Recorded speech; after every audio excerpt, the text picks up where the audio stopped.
Leah, and this is What the Heck Do I Know? Today I'm going over some basic vocabulary and framework for project management so we can understand the things we will cover later. This one is probably going to be a little on the boring side, but it is necessary to make sure we understand each other. Okay, so first boring part, the definition of a project.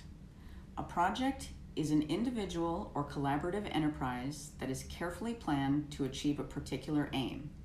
It has a definite beginning and an end.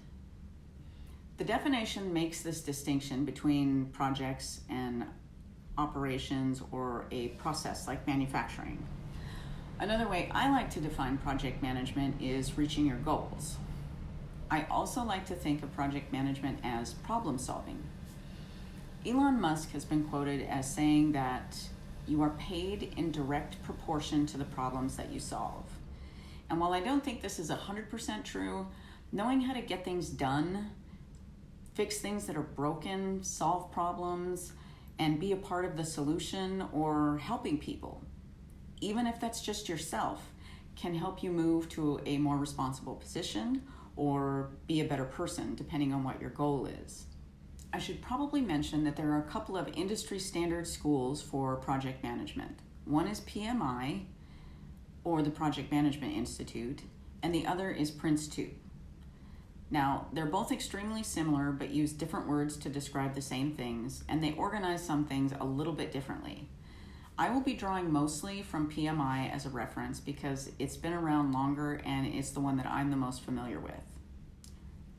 Okay, so the second boring part.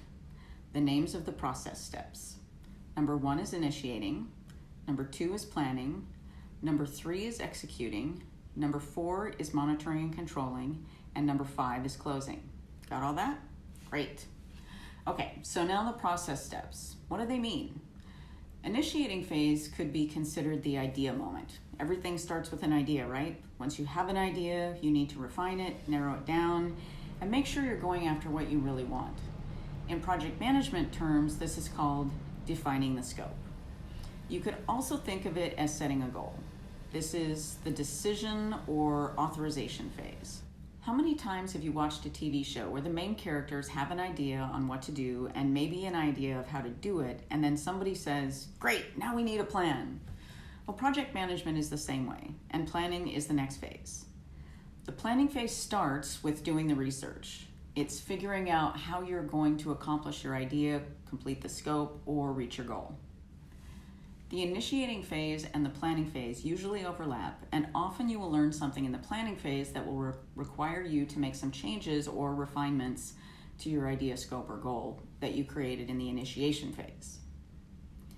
This is where we figure out how long each step is going to take, how much it should cost, how much effort is involved, how long it should take to complete the entire goal, and under what circumstances will it be considered complete.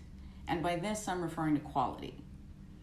To me, planning is the most important part of a project because not only does it help refine the idea, it sets the standard for everything that comes after. Everything revolves around the plan.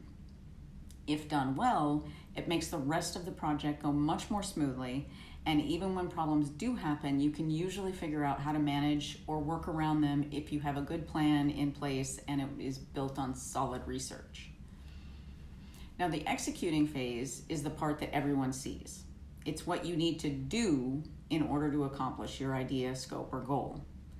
Executing phase happens at the same time as monitoring and controlling, and monitoring and controlling is basically just keeping track of the things that you're doing.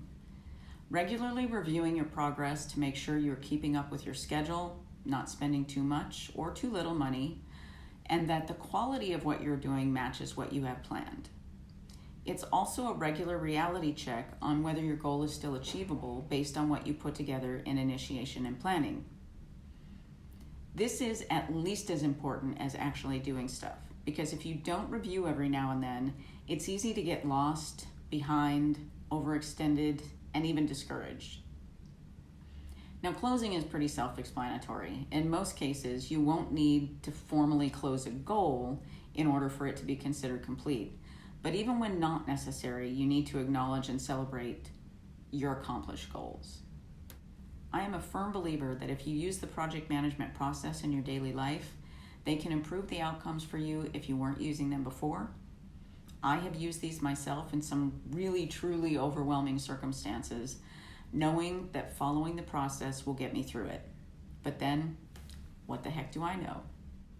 Thanks everyone for watching, and if you found this useful and want to see more, please subscribe to my channel. If you think this might be useful to someone you know, please feel free to share.